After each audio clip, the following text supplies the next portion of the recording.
السلام علیکم۔ کچھ دنوں کی غیر حاضری کی وجہ سے میں معذرت چاہتا ہوں، آپ کا بھائی دوبارہ حاضر ہو گیا ہے۔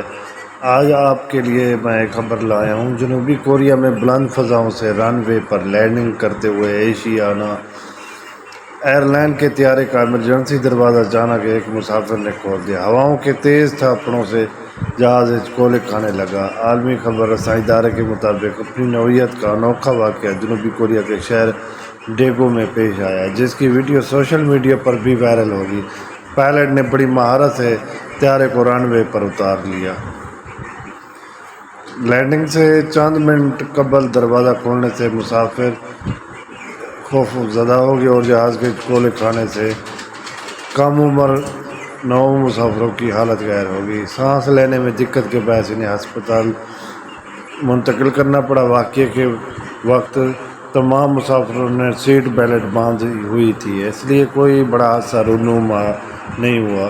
ایئرپورٹ پولیس نے دروازہ کھولنے والے شخص کو حراست میں لے لیا ہے۔ اسی کے ساتھ بھائیو اجازت چاہتا ہوں، میرے چینل کو سبسکرائب کریں، بیل آئیکن پریس کریں۔ اللہ حافظ۔